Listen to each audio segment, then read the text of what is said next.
Moving on, issuing a stark warning, the head of the Catholic Church and sovereign of the Vatican city-state has said that the earth will become uninhabitable if there is no concrete action taken on climate change. I'm hesitant to say it, but I wouldn't be honest if I didn't.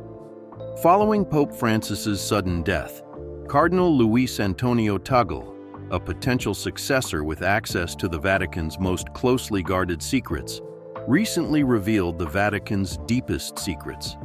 Their extraordinary relationship, founded on shared vision but marred by controversy, is now under scrutiny as rumors of financial scandals and hidden truths emerge. The big question is whether Tagle exposed the Vatican's veiled realities for vengeance or redemption. Let us find out. The Vatican's veiled truths.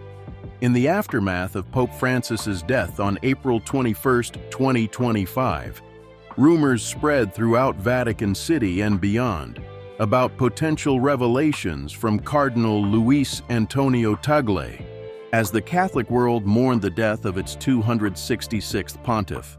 Whispers circulated that Tagle, a close confidant of the late Pope, may reveal long-held Vatican secrets as part of a shifting power dynamic ahead of the upcoming Conclave. These rumors point to a long-standing historical pattern in the Church. The death of a pope frequently results in a moment of institutional vulnerability when carefully guarded information leaks as internal power structures realign.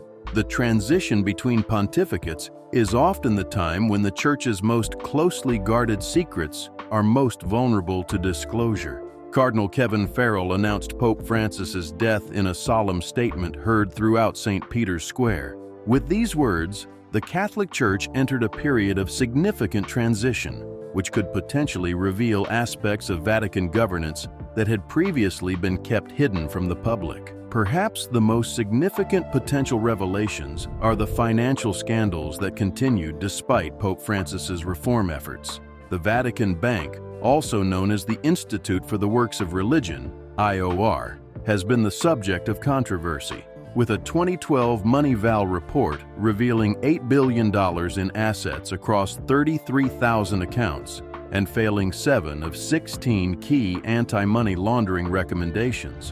While Pope Francis closed 3,500 IOR accounts and transferred investment work to Vatican Asset Management, financial deficits remained, with the Secretariat for the Economy projecting a $75 million deficit in 2023. The most well-known financial scandal during Pope Francis's tenure involved a €350 million London real estate transaction, which resulted in a $136 million loss and led to Cardinal Becciu's conviction for embezzlement. Cecilia Morogna, a Becciu associate, was arrested on a Vatican warrant in ZOC 2020 after being accused of embezzling €500,000 intended for diplomacy.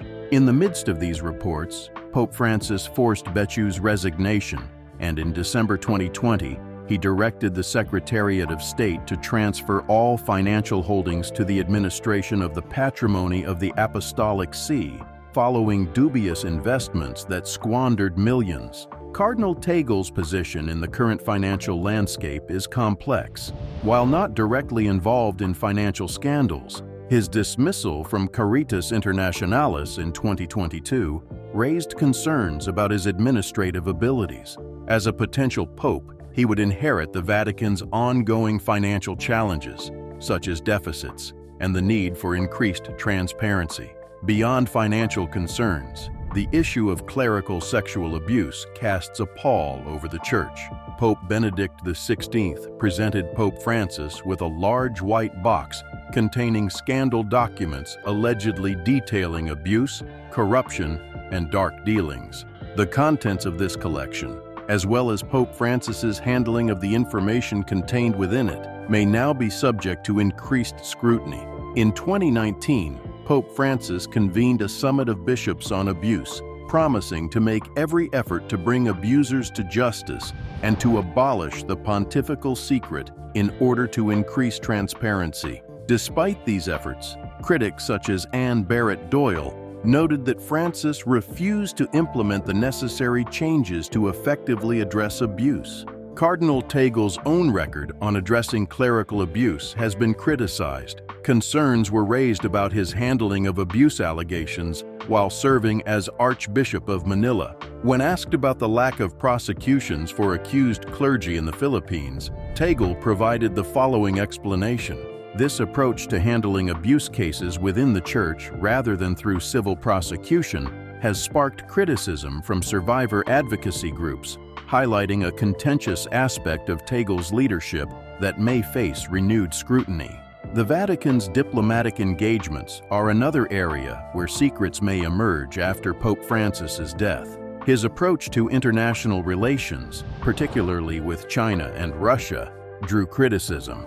The Vatican's agreement with China on bishop appointments, which critics claimed abandoned the underground church to persecution, and Pope Francis's dialogue with the Russian Orthodox Church following Russia's invasion of Ukraine have raised concerns about the Vatican's diplomatic priorities. Cardinal Tagle's own diplomatic stance, particularly his defense of the Vatican-China agreements, was consistent with Pope Francis's approach. He claimed that these agreements would reassure, comfort, and enliven Chinese Catholics, dismissing criticism from figures such as Cardinal Joseph Zen, who raised human rights concerns. The controversies surrounding Israel's criticism of Pope Francis add context to understanding sensitive diplomatic issues confronting the Church. After Pope Francis condemned Israeli airstrikes in Gaza in December 2024, Israel accused him of using double standards.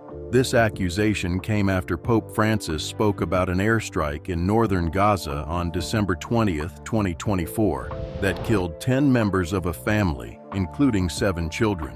Pope Francis condemned the bombing of children, saying, "Children were bombed yesterday. This is cruel. This isn't war. I wanted to say this because it touches my heart." Israel's foreign ministry reacted sharply, describing the Pope's remarks as particularly disappointing because they are disconnected from the true and factual context of Israel's fight against jihadist terrorism, a multi-front war that was imposed on it on October 7, 2023.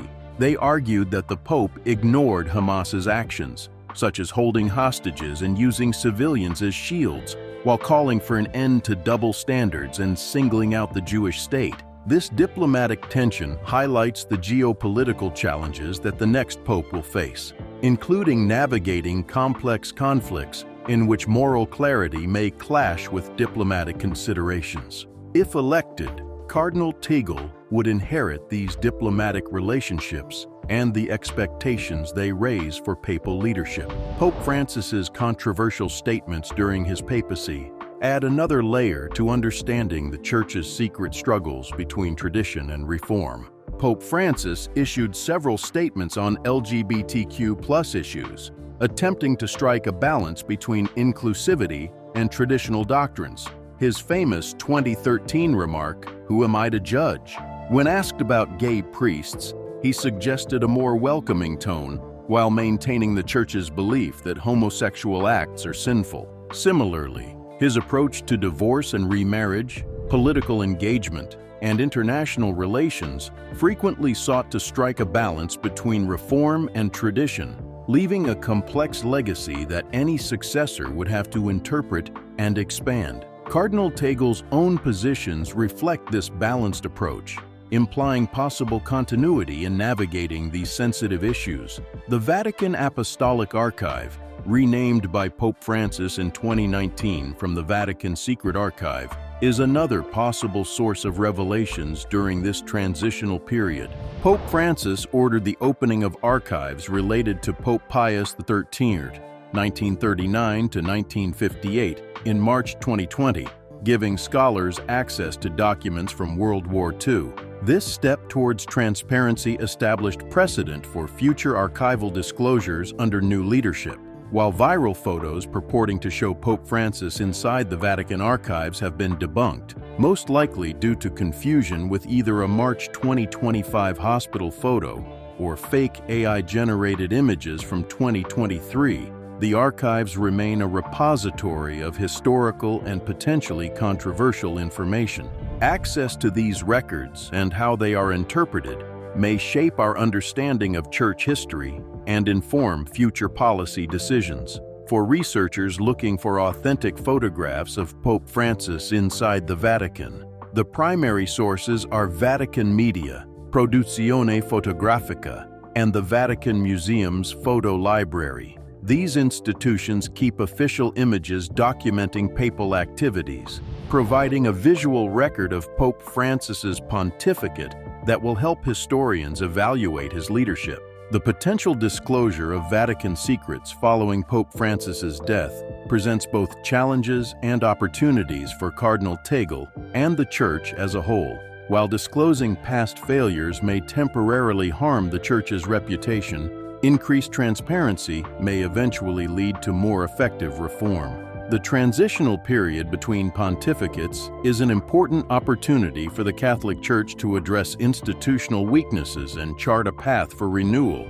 As the Church prepares for the Conclave, which begins on May 7, 2025, rumors about Cardinal Tagle's potential revelations highlight the complex dynamics of Vatican politics. Whether these rumors are true or simply speculation, they highlight the conflict between institutional secrecy and the growing demand for transparency and religious leadership. This tension will undoubtedly influence the selection of Pope Francis's successor and the direction of the Catholic Church in the coming years. BR. The partnership between Pope Francis and Cardinal Luis Antonio Tagle is one of the most significant in modern Catholic Church history, marked by shared values, mutual respect, and a vision for a more inclusive, socially engaged faith community. Their relationship went beyond mere professional association, resulting in a mentor-protege dynamic that positioned Tagle as both a trusted lieutenant and potential successor.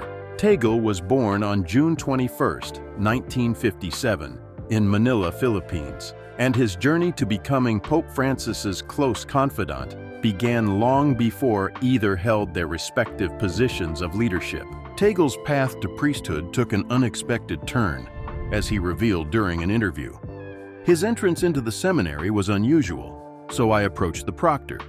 This unusual beginning to Tagle's religious vocation parallels Pope Francis's own unexpected rise to the papacy, possibly providing a link between the two leaders who never sought the highest offices they eventually held. Their professional collaboration expanded significantly in 2019 when Pope Francis appointed Tagle prefect of the Congregation for the Evangelization of Peoples, a key Vatican position overseeing global missionary work. This appointment was a significant vote of confidence, putting Tagle in one of the most powerful positions within the Church's governance structure. Tagle was promoted to Cardinal Bishop in 2020, becoming the first Filipino to hold this position.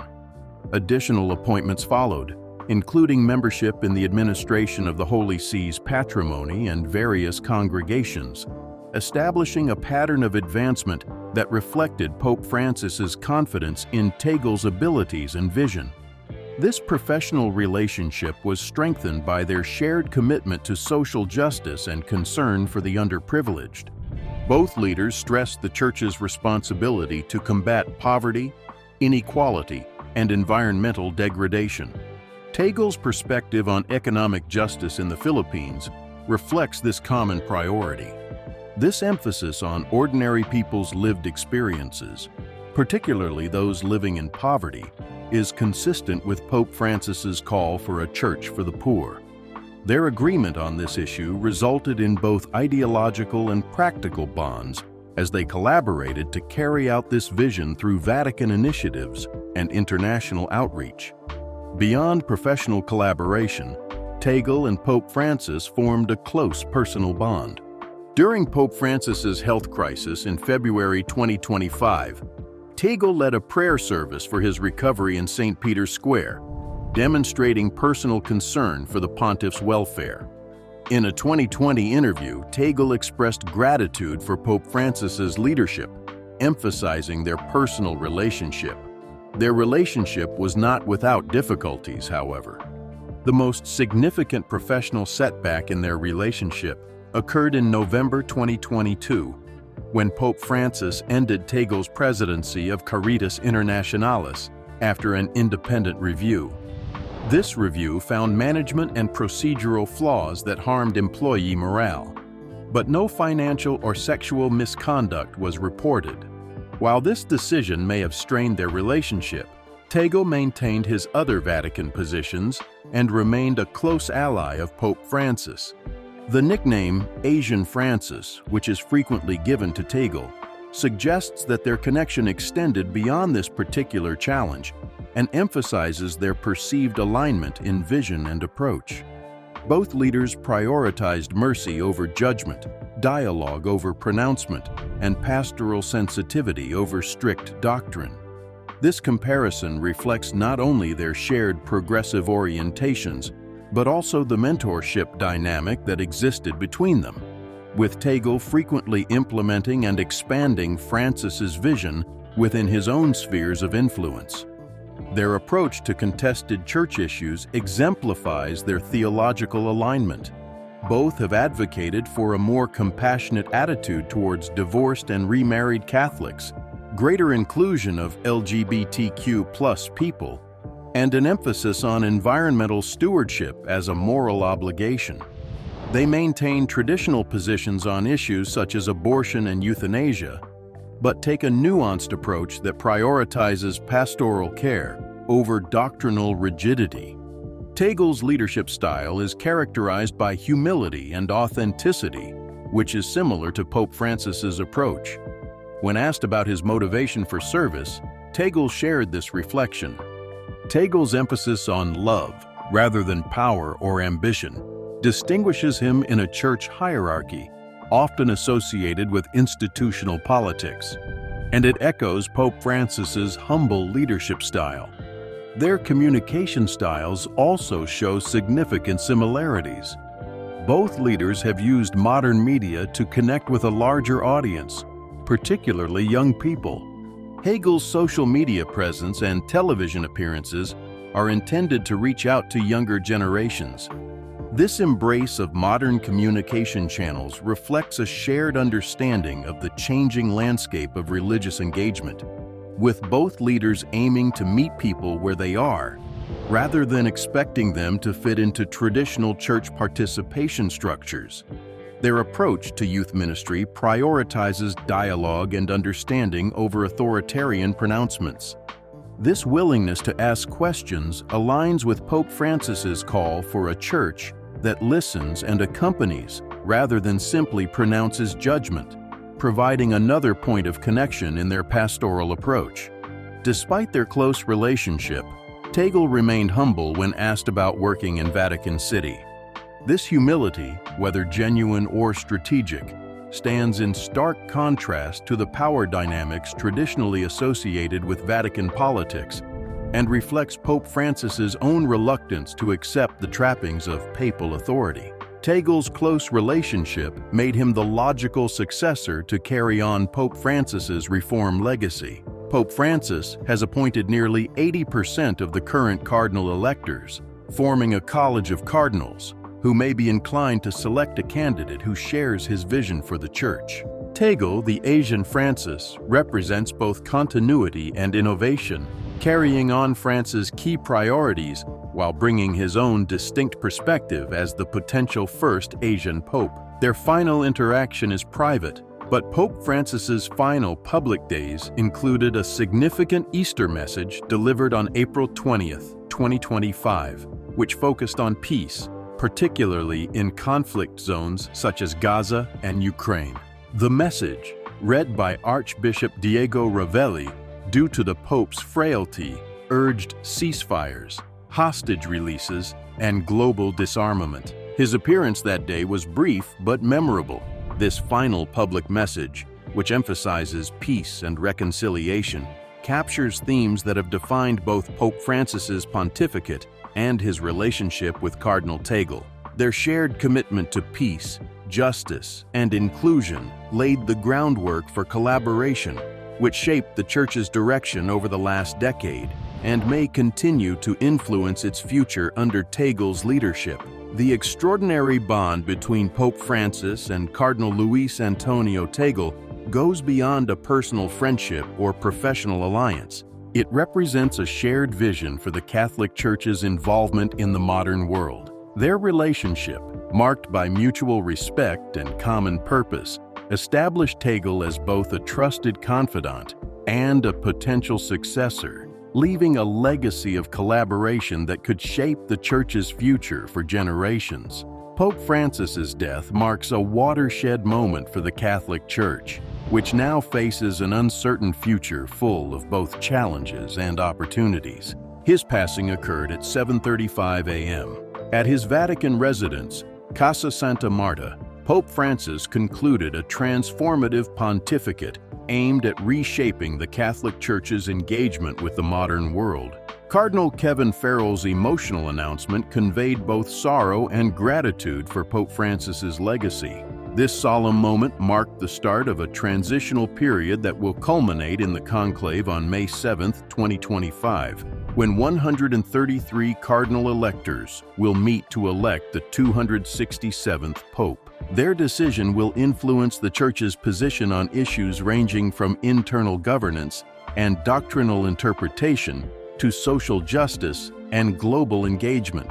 The circumstances surrounding Pope Francis's death reflect the health challenges that he faced in his final years. While the exact cause was not immediately revealed, it appears that his death was caused by deteriorating health as a result of bilateral pneumonia, for which he was hospitalized for 38 days in February 2025. His history of respiratory issues, including a lung surgery in 1957 and recent cancellations due to influenza, most likely contributed to his decline. His last public appearance was on Easter Sunday, April 20th, 2025, when he gave the traditional Urbi et Orbi blessing and met with U.S. officials. Vice President J.D. Vance. This meeting, held despite their previous disagreements on immigration policies, was one of his final diplomatic engagements. The details of their conversation remain private, but it demonstrated Pope Francis's commitment to dialogue even in his final hours. Pope Francis's death sparked an outpouring of tributes from world leaders, highlighting his significance beyond the Catholic community. U.S. President Donald Trump described him as a good man who loved the world, while former U.S. President Barack Obama described him as a rare leader who inspired us to be better people.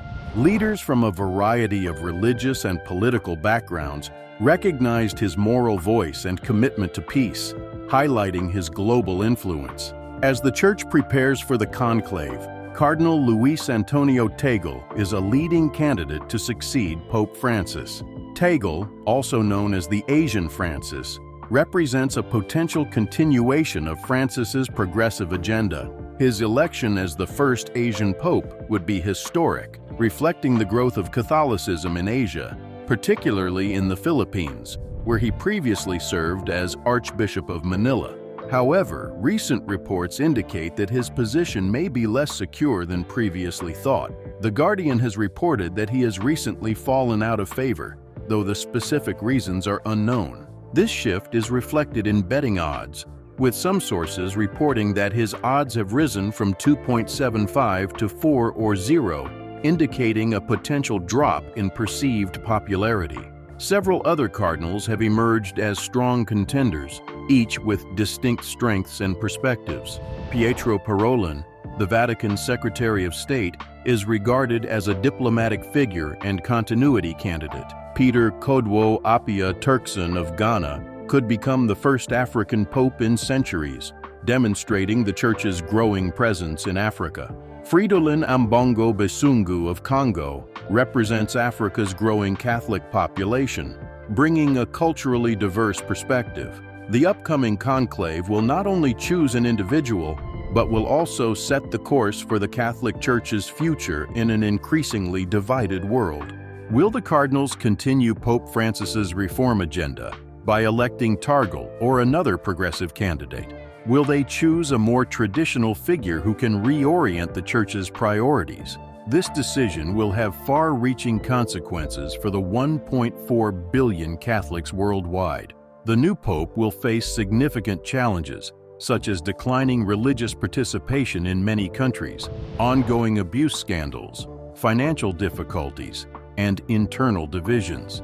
These issues necessitate thoughtful leadership and courageous reform to keep the Church relevant and morally authoritative in a rapidly changing global context. The Catholic Church's future will also include addressing pressing social and environmental issues. Pope Francis's emphasis on climate action, refugee rights, and economic justice establishes expectations that any successor must meet.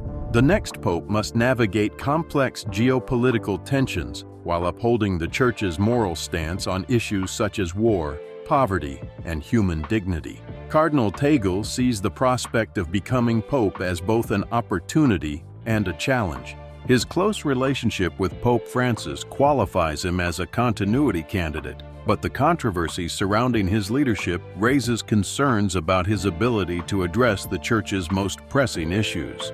His unique combination of progressive pastoral approach and traditional doctrinal adherence makes him a complex figure with the potential to bridge Catholicism's divides. The legacy of Pope Francis will undoubtedly influence this process. His emphasis on mercy, inclusion, and environmental stewardship set expectations that any successor must meet, either by continuing in his footsteps or forging new paths. The global reaction to his death highlighted his significant impact beyond the Catholic community, setting a high bar for his successor to meet. Pope Francis' funeral arrangements reflect his own directives for simplified rites that emphasize faith in the risen body of Christ. Following his death, his body was immediately placed in a coffin, and public viewing began on April 23, 2025, at St. Peter's Basilica. The funeral is scheduled for 4 to 6 days after death, though specific dates were not yet determined at the time of writing. Following the funeral, the Church will enter the formal period of sede vacante, or vacant seat, during which the College of Cardinals governs the Church in preparation for the Conclave. This interregnum period is a time for reflection and discernment among the cardinals as they consider who best embodies the qualities required for effective leadership in today's global context. The Conclave, which is set to begin on May 7, 2025, will take place in the Sistine Chapel, where the cardinals will be isolated from outside influence while voting for the next pope. The requirement for a 2/3 majority ensures that the winning candidate must appeal to all factions and regions, potentially leading to compromise selections or unexpected results. As the Church navigates this transitional period, the global Catholic community waits in anticipation and prayer. The election of the next pope will be more than just a change in leadership. It will also be a statement about the Church's priorities and direction in a world marked by division, inequality, and conflict. The uncertainty surrounding the Church's future reflects larger concerns about religion's role in modern society. Can the Catholic Church remain relevant while upholding its essential teachings? How will it meet the diverse needs of a global community of believers? What voice will it take in addressing humanity's most pressing issues? The answers to these questions will come not only from the election of the next pope, but also from how the Church as a whole responds to this time of transition. Will it promote increased transparency and accountability? Will it continue to work towards inclusivity while maintaining doctrinal integrity? Will it provide a prophetic voice on topics such as climate change, economic justice, and peace? Cardinal Luis Antonio Tagle, who once wanted to be a doctor before discovering his religious vocation, views the possibility of becoming pope as an extraordinary journey of faith and service. It is unclear whether he will be the 267th successor to St. Peter, but his candidature reflects the changing face of global Catholicism. In the aftermath of Pope Francis's death, as the Church prepares for new leadership, Catholics around the world continue their personal and communal faith journeys. Institutional transitions at the highest levels of Church governance intersect with personal faith experiences, resulting in a complex tapestry of continuity and change that defines Catholicism's past, present, and future. Pope Francis's legacy, which sought to make the Church more humble, merciful, and engaged, serves as both an inspiration and a challenge to his successor. As Cardinal Farrell noted in announcing his death, Pope Francis taught the faithful to live the gospel values of fidelity, courage, and universal love in a specific way in favor of the poorest and most marginalized. This dedication to authentic gospel values is perhaps his most lasting legacy to the Church he led for 12 transformative years. As the Catholic Church stands at a crossroads, facing an uncertain future full of both challenges and opportunities, Cardinal Tagle's words provide an appropriate perspective on transactional leadership. When asked about his own ecclesiastical journey, he emphasized responding to God's call over pursuing personal goals. This attitude of humble service, rather than power or control, may be the most valuable characteristic for the next leader of the Catholic Church, as it navigates the challenges and opportunities of an uncertain future. If you enjoyed this video, click on the card that appears on your screen to see more videos like it.